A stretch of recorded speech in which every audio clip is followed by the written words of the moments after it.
여러분 안녕하십니까? 이번엔 3주차 인간관계론을 시작하도록 하겠습니다. 사람이 서로 만나고 또한 헤어지고 서로 관계 속에서 살고 있는데 가장 중요한 인간관계론은 조직에 있어서 또는 개인에 있어서 국가에 있어서 가장 중요한 역할을 하고 있다라고 볼 수가 있습니다.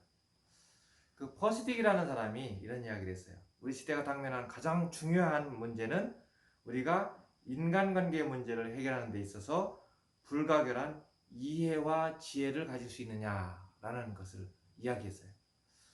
인간관계로서 가장 중요하게 여기는 것이 이해할 수 있느냐, 또 그 이해가 합당하냐, 지혜롭게 해결할 수 있느냐, 이런 것들을 우리가 파악해야 되는 것이라 할 수 있습니다.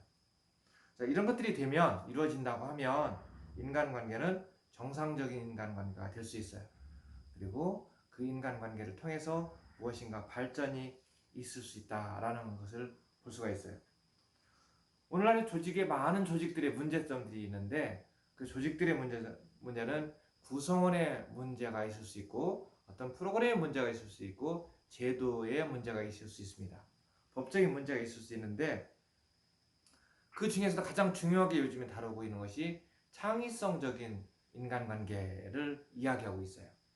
어떤 문제에 봉착하거나 어떤 문제를 해결할 때 단순하게 편협적으로 또는 기존의 고정관념으로 해결하는 것이 아니라 좀 창의적인 문제로 해결을 하려고 하는 것이 바로 창의적인 인간관계, 대인관계 노력이다 라고 말을 하고 있는 것이라 할 수 있어요. 특히 이제 교육적인 측면에서는 중요하게 다루고 있습니다. 사람과의 관계에서 그것이 교육적이냐 비교육적이냐, 때로는 정치적이냐 사회적이냐, 아니면 어떤 갈등적인 문제냐, 이런 것들을 해결하는 데 있어서 창의적인 것은 큰 역할을 하고 있다라고 볼 수가 있습니다. 그래서 창의적인 인간관계가 되기 위해서는 상호 간에 동기부여를 시켜주거나 어떤 것들의 지지대를 만들어주거나 때로는 생리적인 또는 감정적인 지식적인 여러 가지의 방법들을 동원하여 서로 교류하여서 인간관계를 바람직한 인간관계로 만드는 것이 중요하다고 할 수 있습니다. 그래서 때로는 그 어떤 학문적인 이론으로 맥그리거가 주장한 이론들이라든지 아니면 허즈버그가 주장한 이론들이라든지 이런 여러 가지 이론들이 있는데 이런 이론들을 우리가 대입을 하지 않더라고 해도 우리 인간관계는 그만큼 중요하다라는 것을 우리가 알고 있어요. 근데 무엇이 중요한가? 어떻게 하여야 바로 인간관계에 가장 적합한 적정화가 되는가를 볼 수 있어요. 그래서 인간관계로는 이 개선의 가치가 필요하다는 거예요. 개선. 무엇인가 내가 사람과의 관계 속에서 만들어가는데 내가 좀 더 진보적으로 나가고 좀 더 발전해 나가려면 무엇인가 개선이 돼야 되겠죠. 단순하게 그냥 이론적인 것으로만 만들어지는 것이 아니라 개선을 하고 좀 더 발전적으로 가려면 우선 자기 자신을 알아야 돼요. 나의 성격을 알아야 되고 내 가치관을 알아야 되고 내가 추구하는 방향들을 스스로가 자기가 파악을 해야 바람직한 인간관계론이 성립이 될 수 있다라고 할 수 있습니다. 그리고 상대방의 입장에서 내가 이해를 해야 돼요. 나의 입장에서 생각하는 것이 아니라 똑같은 어떤 상황도 시어머니가 바라보는 입장과 며느리가 바라보는 입장이 틀리죠. 남한에서 바라보는 입장과 북한에서 바라보는 입장이 틀리고 한국에서 바라보는 입장과 미국에서 바라보는 입장이 틀립니다. 자, 입장 차이가 다 존재하고 있다는 얘기예요. 국가면 국가, 사회면 사회, 제도면 제도, 조직면 조직, 가정이면 가정, 학교면 학교, 어느 조직이든지 서로가 바라보는 입장이 틀리다라는 거예요. 그렇기 때문에 틀린 입장 속에서 상호 틀린 곳 속에서 바람직하게 서로 화합하면서 발전하는 방향으로 나가려면 어떤 인간관계를 해야 되는가라는 거예요. 서로가 스트레스를 주지 않는 방법이 가장 중요하겠죠. 나 이런 인간관계를 하고 있는데 내가 상하, 지위, 고하에 따라서 스트레스를 받고 있다. 또 친구들 간에 수평적인 측면에서 스트레스를 받고 있다. 친구를 만났는데 기쁨과 즐거움이 아니라 나의 스트레스가 생기는 것이 바로 친구 관계다 라고 하면 이러한 인간관계는 잘못된 인간관계가 될 수가 있다는 거예요. 그래서 이러한 인간관계를 이해하려면 그런 나 자신부터 이해해야 되고 나 자신을 이해한 다음에는 조직을 이해해야 되겠죠. 그 조직의 특성에 따라서 인간관계의 방향과 상황이 틀려지기 때문이라고 할 수 있습니다. 이것이 공적인 조직이냐, 사적인 조직이냐에 따라서 인간관계의 방향과 처신이 달라진다고 할 수 있습니다. 그래서 공적인 모임에서, 공적인 행정적인 기관이나 공적인 행에서 업무나 일을 하는 것, 그 상황 속에서 인간관계와 개인적으로 내가 동호회라든지 또는 모임이라든지 사적인 모임에서 가서 인간관계하는 것과의 차이점이 존재하고 있다는 걸 할 수 있습니다. 그리고 어떤 민주적인 인간관계를 할 것이냐, 아니면 사회적인 어떤 사회주의적인 인간관계를 할 것이냐, 아니면 위에서 명령을 내리는 관계의 인간관계를 할 것이냐, 아니면 피동적으로 무조건 누가 시키는 것만 따라가는 인간관계를 할 것이냐, 또는 시키는 것에 길들여져서 또는 어떤 것을 제도적인 거라든지 법적인 것을 주입하는 능동적인 것이 아니라 피동적인 인간관계로 만드는 어떤 조직 속에서 인간관계를 이루어지는가, 이런 것들도 우리가 여러 가지 상황을 통해서 이해하고 판단하고 깨달아야 된다고 할 수 있습니다. 그래서 그런 것들 깨닫기 위해서는 무엇이 중요하냐면 전문화된 가치관을 가져야 돼요. 전문화의 의식을 가져야 돼요. 내가 인간관계를 하면 이곳에서 내가 존재하고 있는 나의 가치가, 내가 존재의 가치, 그 중요한 것은 나로 인해서 전문화가 실현이 되고 있다라는 것을 알아야 되겠죠. 그 다음에 계층제의 원리를 우리가 알아야 돼요. 계층과 단계에 대한 것들을 파악하지 못하고 어떤 조직이나 구조라든지 사회적인 측면에서 그것에 대한 분위기나 상황을 판단하지 못하고 그냥 자기가 생각대로 약간 좀 모자라는 인간관계를 하고 있는 사람들도 있어요. 왜냐? 그냥 여러 사람 관계, 계층 관계를 파악하지 못하고 하는 인간관계, 또는 통솔 범위의 인간관계를 우리가 파악할 수 있어요. 통솔 범위를 어떻게 적응하고 어떻게 파악할 것이냐, 명령 통일로 할 것이냐, 아니면 부처 조직의 원리로서 인간관계를 할 것이냐에 따라서 달라질 수 있다는 거예요. 그래서 여러 가지 인간관계 속에서는 때로는 사적인 측면에서 기밀 유지를 할 수도 있고요. 또 충성심을 보이기도 하고요. 또 정직성을 보이기도 해요. 또는 침착성을 보이기도 합니다. 인간관계에서. 또 창조성을 보이기도 하고요. 그리고 솔선수범하는 인간관계를 이끌어 나가는 사람들도 있을 거고요. 또는 원만한 대인관계로서 인간관계를 하고자 하는 사람들도 있을 거예요. 그리고 원만한 대인관계보다는 우리는 신속 정확한 인간관계로 이루어져야 된다라는 생각으로 인간관계를 만들어가는 사람들도 있을 거예요. 그래서 정확성과 책임성을 가져야 된다라는 인간관계를 요구하는 사람들도 있을 거고요. 또는 미래 예측, 미래를 예견하는 관계에서 인간관계를 해야 된다라고 생각하는 사람도 있을 거예요. 그리고 예의와 도덕성을 중요시해야 된다라고 생각하는 인간관계가 있을 수 있습니다. 그래서 조직에 따라서 요즘에는 밴드라는 것을 통해서 각자의 모임, 각자의 취향에 따라서 인간관계의 모임들이 다양하죠. 등산하는 사람은 등산 모임의 인간관계, 또는 낚시를 좋아하면 낚시에 대한 인간관계의 모임, 또는 어떤 공부하는 스타디에 대한 인간관계면 공부에 대한 모임들, 연구에 대한 모임들, 새로운 창의적인 과학적인 것에 대해서 탐구하는 것을 좋아하면 그러한 사람들이 모임들, 밴드들이 있을 수 있어요. 자, 인간관계는 자기가 찾아 나가면서 인간관계의 다양한 인간관계를 이끌어 나가고 있다는 거예요. 근데 알게 모르게 내가 원하든 원하지 않든 또한 많은 사람들이 원하든 내가 원하든 그 상황에 따라서 인간관계가 바뀌어질 수 있어요.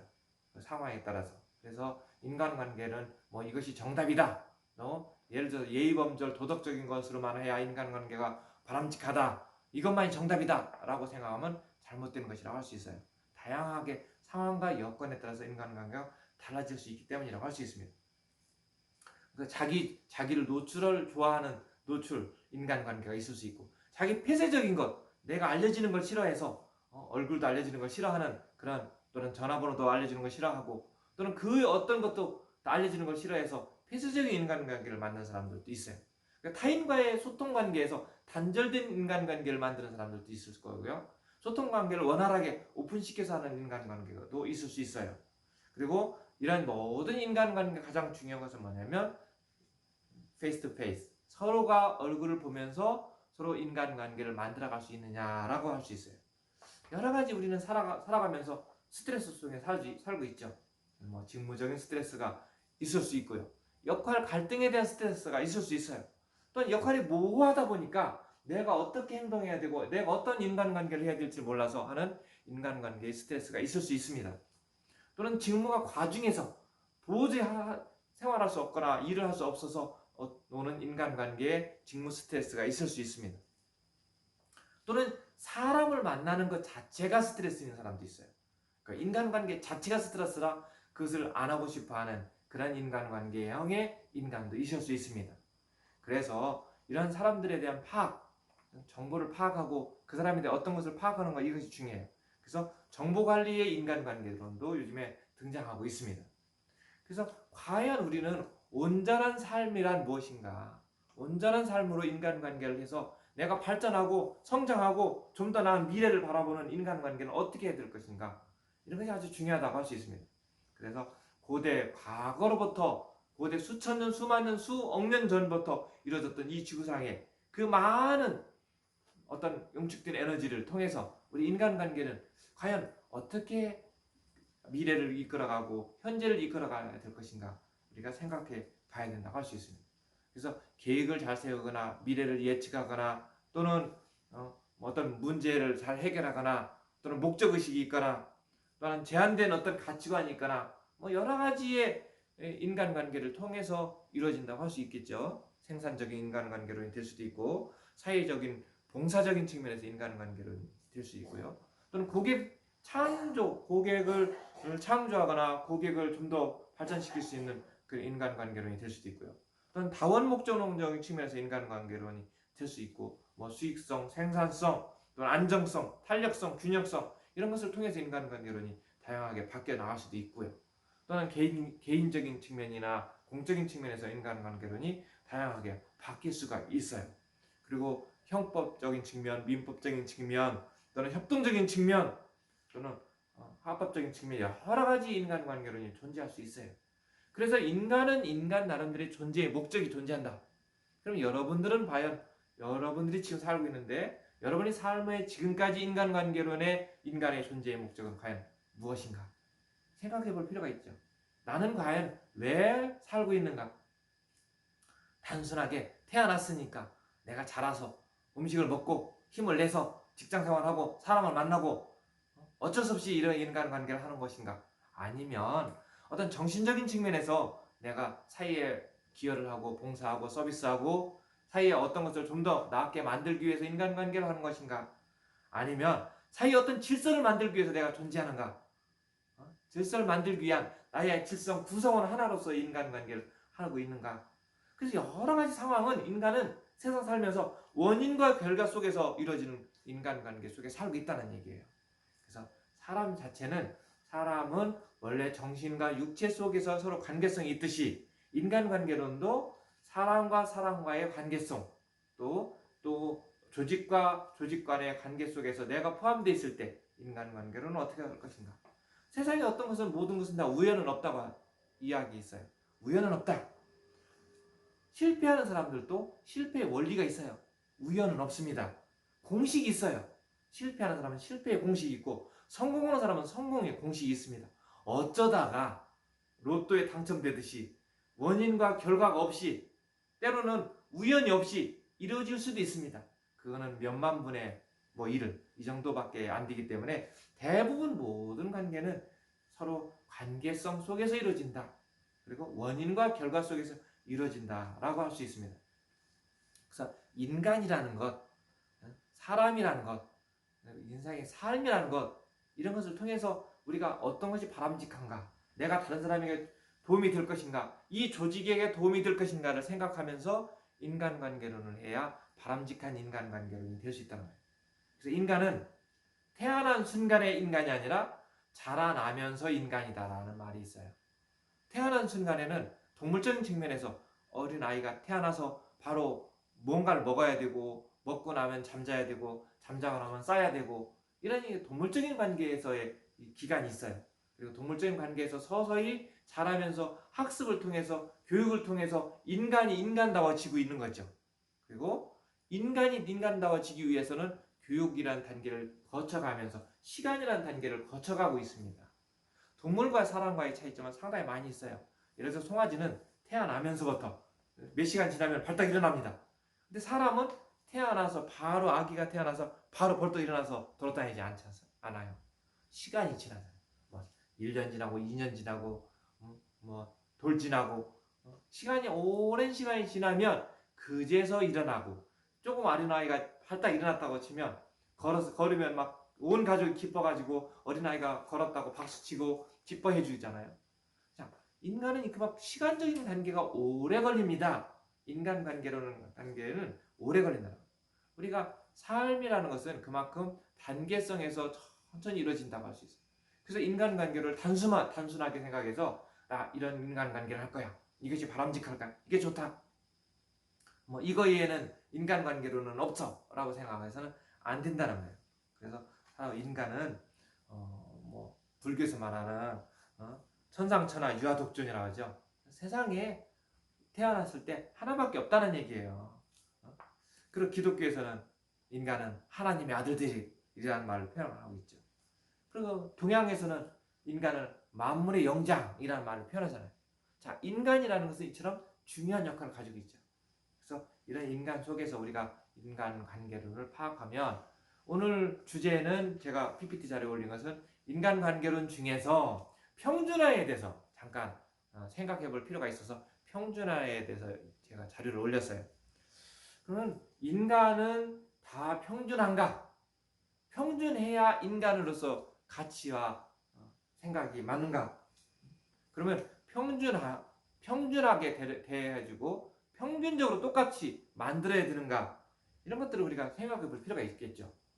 근데 우리는 어떤 제도나 조직 속에서 모두 다 평준이 된다라고 생각하는 건데 평준 속엔 또 다른 차별이 존재하고 있죠. IQ도 틀리고요. 가치관도 틀리고요. 생각도 틀려요.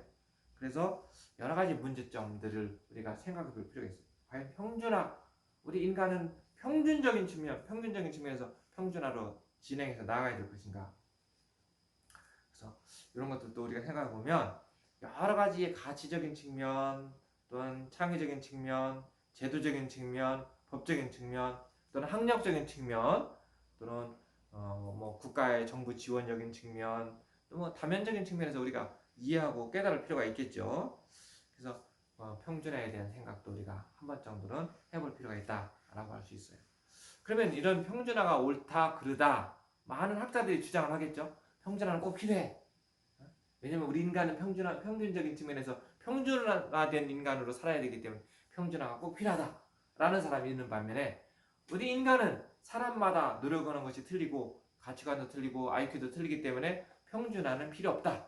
또는 단계별로 나가야 된다. 그리고 선별적으로 우리가 대우를 해야 된다라고 하는 이론도 있을 수 있어요.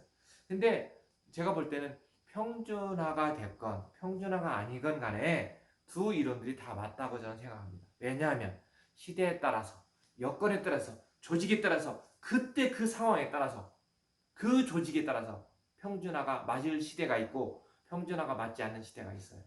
자, 처음에 아이들이 태어났을 때 아이들이 아무것도 모를 때는 어떻게 돼요?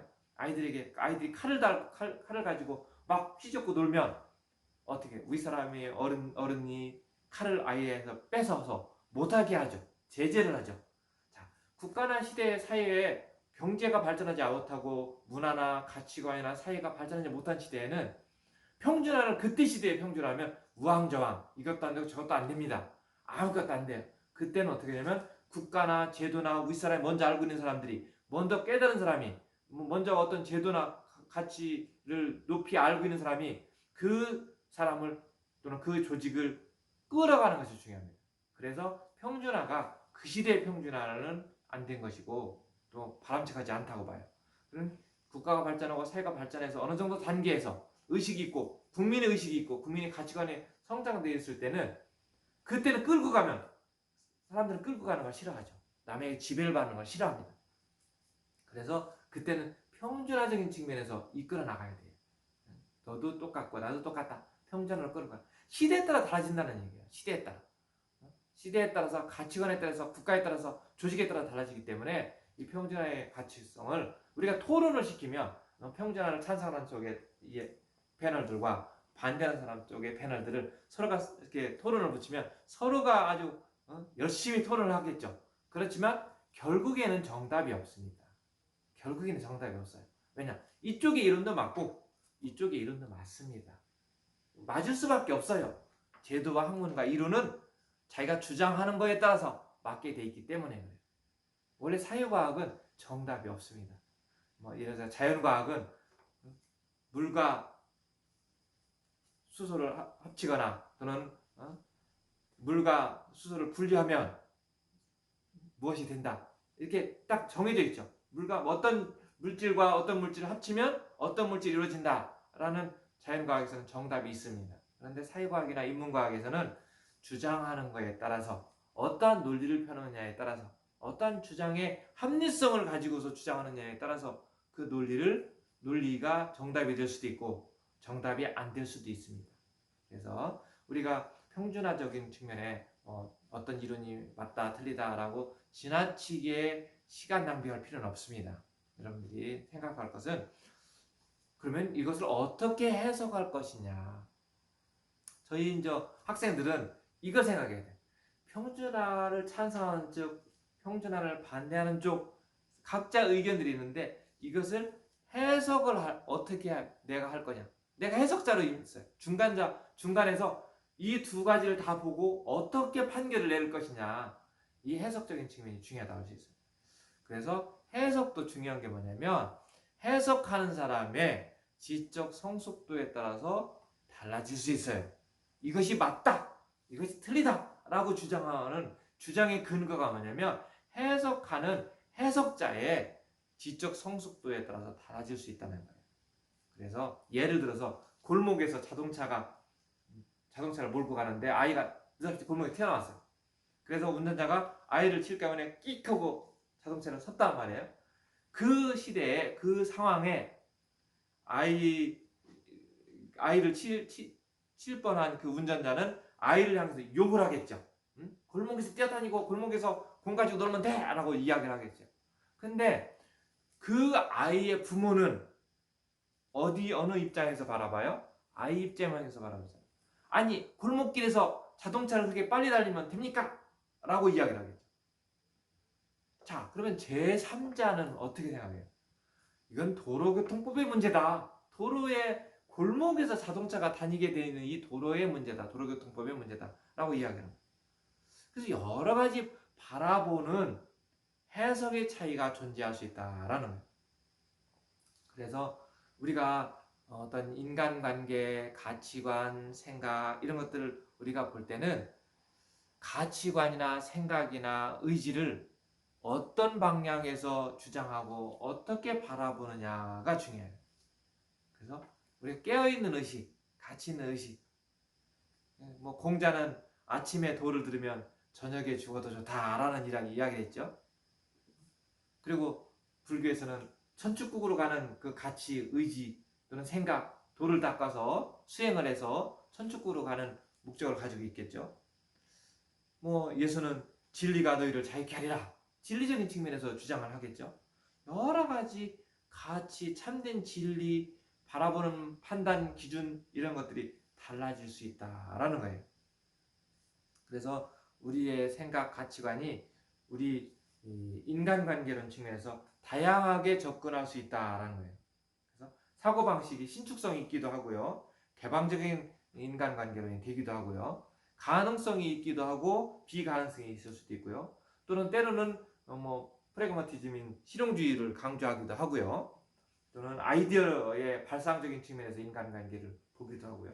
여러 가지 인간관계를 다양하게 볼 수가 있습니다. 그래서 오늘 우리가 보는 것 모든 것은 다 인간관계론에서 절대적이지 않다는 거예요. 사람과의 관계에서 절대적이지 않다.